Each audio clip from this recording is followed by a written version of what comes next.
एक छोटे से गांव में जहां ठंड अपने चरम पर थी, वहां मोहन नाम का एक गरीब आदमी अपनी पत्नी रीमा और 2 बच्चों के साथ एक छोटी सी झोपड़ी में रहता था।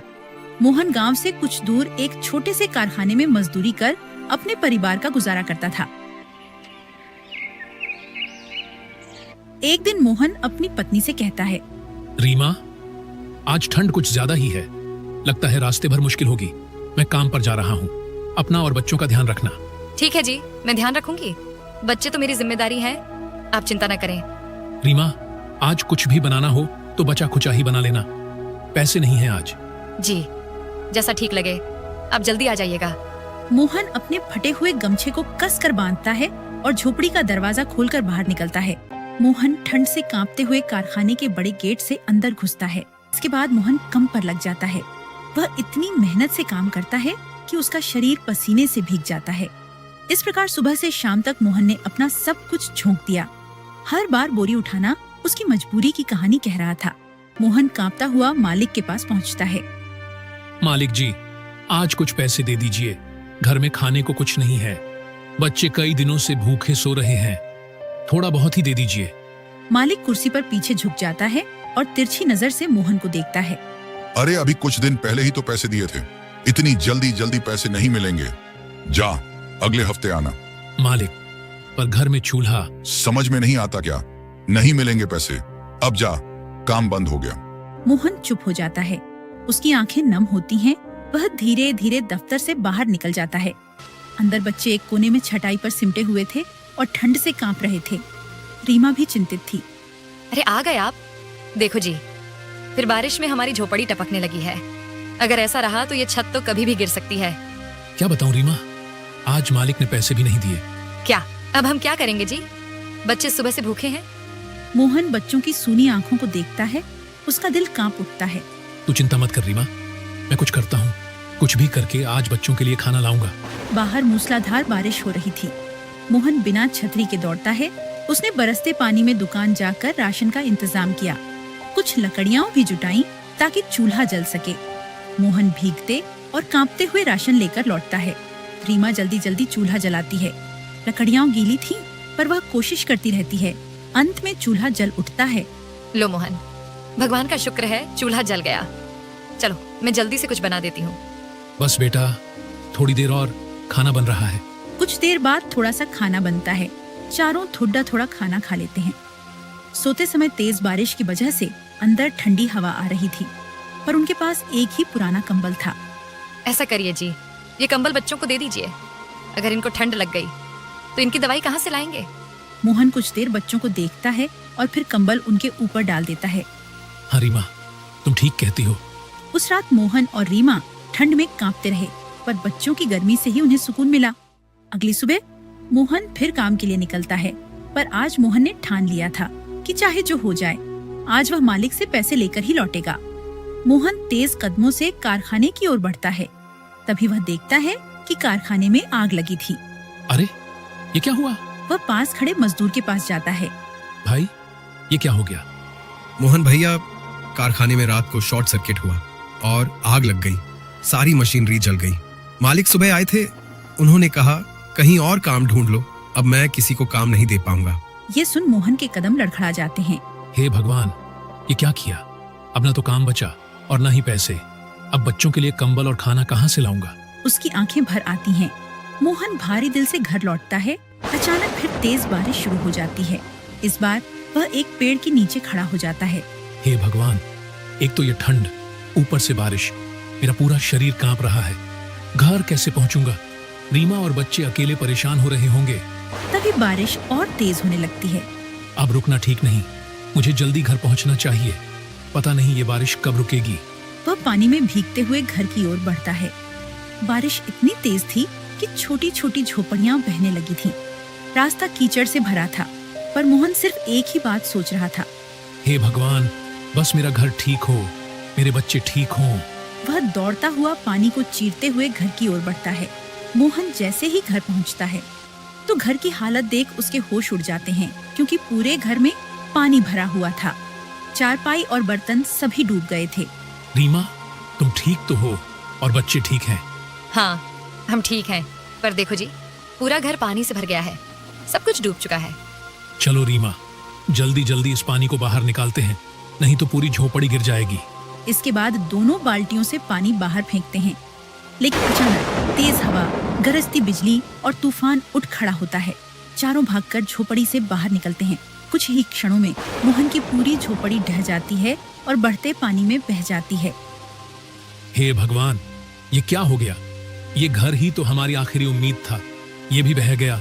अजी शुक्र मानिए कि हम सब सुरक्षित हैं। अगर हम अंदर होते तो शायद दबकर मर जाते। हाँ, भगवान का शुक्र है। पर अब सवाल ये है कि हम बच्चों को लेकर जाएं कहाँ? ये ठंड, ये बारिश और बच्चे भी बीमार पड़ रहे हैं।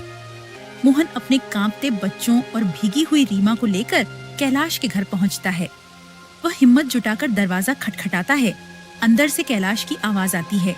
अरे भाई, इतनी रात को और इतनी तेज बारिश में कौन दरवाजा पीट रहा है? अरे बैठे बैठे बस बातें ही मत बनाइए, जाकर देखिए तो सही। अरे भाग्यवान, तुम ज्यादा मत बोला करो, चुपचाप पकोड़े बनाओ। कैलाश बड़बड़ाते हुए दरवाजे तक पहुंचता है। वह जैसे ही दरवाजा खोलता है, उसकी हैरानी की कोई सीमा नहीं रहती। अरे मोहन, तू अपने पूरे परिवार के साथ यहाँ क्या कर रहा है? क्या हुआ भाई, सब ठीक तो है ना? कुछ भी ठीक नहीं है कैलाश भाई। तेज बारिश में हमारा घर बह गया, हम बिल्कुल सड़क पर आ गए हैं। अब बच्चों को लेकर कहाँ जाऊं, कुछ समझ नहीं आ रहा। कृपा करके आज की रात हमें अपने यहाँ रुकने दो। इन बच्चों पर दया कर दो भाई। ये सुन कैलाश चौंकने के बाद अचानक कठोर स्वर में बोलता है। देख भाई, दोस्ती अपनी जगह है। मैं अपना दोस्त समझकर तुझे रख भी लेता, पर तेरी भाभी कभी नहीं मानेगी। और वैसे भी तेरा पूरा परिवार तेरे साथ है। मैं खुद अपना गुजारा मुश्किल से कर रहा हूँ। माफ करना मोहन, मैं तुम्हारी मदद नहीं कर सकता। कैलाश, यह तू कैसी बातें कह रहा है? मैंने तेरे हर अच्छे बुरे वक्त में तेरा साथ दिया, और आज जब मुझ पर मुसीबत आई तो तू मुझे ही दरवाजे से लौटा रहा है। बस एक रात की बात है भाई, बच्चे बीमार पड़ जाएंगे। कैलाश, मोहन, मैं सब समझता हूँ, पर मैं कुछ नहीं कर सकता। तुम कोई और जगह ढूंढ लो। मोहन कुछ और बोल पाता उससे पहले ही कैलाश अपने घर का दरवाजा बंद कर देता है। रीमा आंसू पोंछती है। बच्चे कांपते हैं और आसमान से बेरहम बारिश लगातार बरसती रहती है। बारिश की हर बूंद मोहन के दिल में कैलाश की बेरुखी की तरह चुभ रही थी। अजी, आप तो मेरा दोस्त कहकर उस पर जान लुटाते थे, पर देखिए उसने तो हमें एक रात रुकने तक नहीं दिया।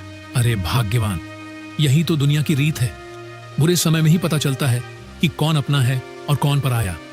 लेकिन कैलाश से मुझे सच में ऐसी उम्मीद नहीं थी। पापा, मम्मी, मुझे बहुत ठंड लग रही है। रीमा बच्चों का माथा छूती है और घबरा जाती है। अरे सुनो जी, बच्चों को तो बहुत तेज बुखार है, आप कुछ कीजिए ना।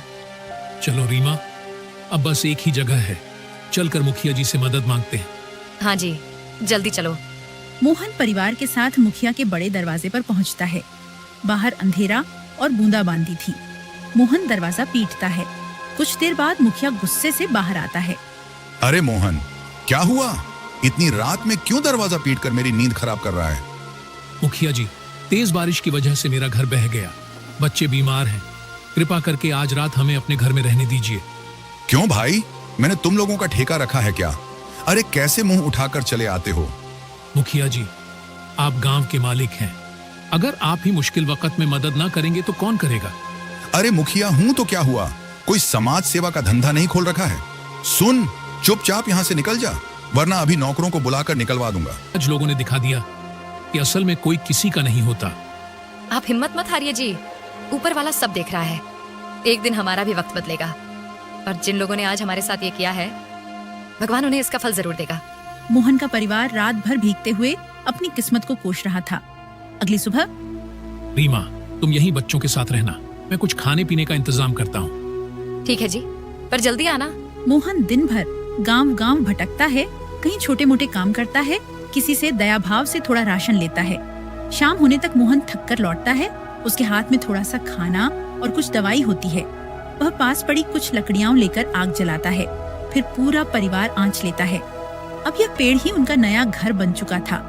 मोहन गांव में घूमता है, कहीं से जवाब आता अभी काम नहीं है, और कहीं से हमारे यहाँ लोग पूरे हैं। निराश मोहन वापस लौटता है।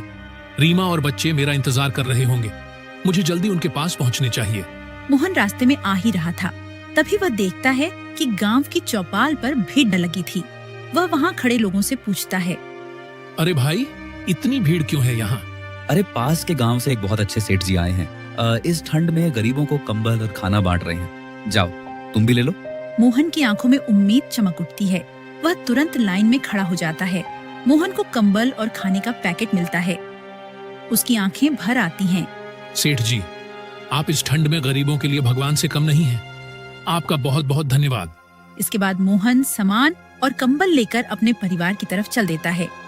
अजी आप आ गए, पर ये नया कंबल कहाँ से ले आए? अरे रीमा, चौपाल पर एक सज्जन आदमी गरीबों में कंबल और खाना बांट रहे थे, मैं भी ले आया। वाह जी, ये तो बहुत अच्छा किया आपने। अब कम से कम इस ठंड से कुछ राहत तो मिलेगी। दोनों मिलकर बच्चों को कंबल उड़ाते हैं। तभी अचानक पास ही से एक बूढ़ी और कमजोर औरत लाठी के सहारे चलती हुई आती है। बेटा जरा मदद कर दो, बहुत ठंड लग रही है और रात से कुछ खाया भी नहीं। मोहन और रीमा एक दूसरे की ओर देखते हैं। अजी ये तो बहुत परेशान लग रही है। हाँ रीमा, कुछ करना पड़ेगा। अम्मा आइए, मैं कुछ मदद करता हूँ। मोहन को चौपाल से जो खाना मिला था वह उसे अपने परिवार की परवाह किए बगैर बूढ़ी औरत को दे देता है। अजी बच्चों को भी तो भूख लगी है। रीमा, पहले इस अम्मा को खिला ले, इनकी हालत बहुत खराब है। बूढ़ी औरत खाना खाती है। उसके चेहरे पर राहत लौट आती है। बेटा तुम्हारा बहुत बहुत धन्यवाद। इतनी ठंड में कौन किसको खाना खिलाता है। आजकल लोग दरवाजे भी नहीं खोलते और तुमने बगैर सोचे मुझे सारा खाना दे दिया। पर बेटा तुम लोग इन बच्चों के साथ यहाँ सड़क के किनारे क्यों पड़े हो? मोहन एक लंबी सांस लेकर उसे अपने घर की पूरी कहानी सुना देता है। बूढ़ी औरत सुनकर हक्की बक्की रह जाती है। अरे बेटा तुम्हारे साथ तो बहुत बुरा हुआ और मैंने बिना सोचे तुम्हारा सारा खाना खा लिया। अब इस ठंड में तुम लोग क्या खाओगे? अम्मा जी कोई बात नहीं, मदद करना हमारा कर्तव्य है। बेटा मैंने आज तक तुम्हारे जैसा निस्वार्थ इंसान नहीं देखा। मेरे पास देने को ज्यादा कुछ तो नहीं है। वह कपड़े की पोटली निकालती है और मोहन के हाथ में रख देती है। यह मेरी तरफ से छोटी सी भेंट है और इस गरीब माँ का आशीर्वाद भी। मेरी दुआ है भगवान जल्द ही तुम्हारी किस्मत बदल दे। यह कहकर बूढ़ी औरत धीरे धीरे वहाँ से चली जाती है। रीमा, क्या लगता है इसमें क्या होगा? अजी बूढ़ी औरत खुद इतनी गरीब थी, वह हमें भला क्या दे सकती है। चलो खोलकर देख ही लेते हैं। दोनों मिलकर पोटली खोलते हैं। अंदर की चमक देखकर दोनों चौंक जाते हैं। हे भगवान, इतने सारे सोने के सिक्के। अरे हाँ रीमा, लगता है वह बूढ़ी औरत कोई साधारण औरत नहीं थी, शायद स्वयं भगवान का ही रूप थी। हाँ, ऊपर वाले ने हमारी सुन ही ली। समय बीतता है। मोहन ने उन पैसों से एक मजबूत नया घर बनवाता है। बच्चों के लिए कपड़े, दवाइयाँ, जरूरत की सारी चीजें खरीदता है। फिर बचे हुए पैसों से एक छोटा सा रजाई बनाने का कारखाना खोलता है। वह कुछ गरीब लोगों को भी काम पर रख लेता है, जिससे उन्हें रोजगार मिलता है। फिर वह कहते हैं ना कि समय बदलते देर नहीं लगती। ऐसे ही एक दिन आसमान में काले बादल छा जाते हैं और हवाओं के साथ तेज बारिश शुरू हो जाती है। आज इस बारिश में मोहन अपने परिवार से बात कर रहा था। भगवान का लाख लाख शुक्र है जो हमारे पास इस बारिश से बचने के लिए छत है। मोहन का परिवार आज खुश था। मुखिया अपनी टूटी हवेली के सामने खड़ा था। हे भगवान, मेरी इतनी मजबूत हवेली आखिर टूट कैसे गई? ये तो कभी नहीं हुआ। तभी एक आदमी दौड़ते हुए आता है। और सुनो, सब लोग मोहन के घर चलो। पूरे गांव में सिर्फ उसी का घर बचा है, बाकी सब टूट चुका है। चलो भाई जल्दी चलो, वरना पानी में डूब जाएंगे। गांव वाले डरते हुए मोहन के घर की ओर चल देते हैं। उसके घर को देखकर सबकी आंखें आश्चर्य से भर जाती हैं। ये क्या, इतनी भयानक बारिश में भी यह घर कैसे टिक गया? सभी दरवाजा खटखटाते हैं। मोहन दरवाजा खोलता है। अरे आप लोग सब ठीक तो है? मोहन, हमें अंदर आने दो, हमारे घर टूट गए हैं, हम कहीं और नहीं जा सकते। अरे अंदर आइए, ये घर जितना मेरा है उतना ही आपका भी है। सब लोग भींगे हुए घर में चले जाते हैं। मोहन भाई, मुझे माफ कर दो। जब तुम पर बुरा समय था तब मैंने तुम्हारी मदद नहीं की। आज सोच रहा हूँ कितना गलत किया था। मोहन, मैं गांव का मुखिया होते हुए भी तुम्हारे साथ खड़ा नहीं हुआ। आज मुझे अपने के पर पछतावा है। क्या तुम हमें माफ कर दोगे? भाइयों, मैं दिल से आपको माफ करता हूँ।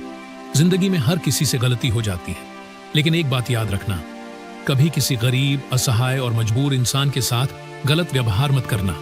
भगवान सब देखता है, देर से सही न्याय जरूर करता है। मोहन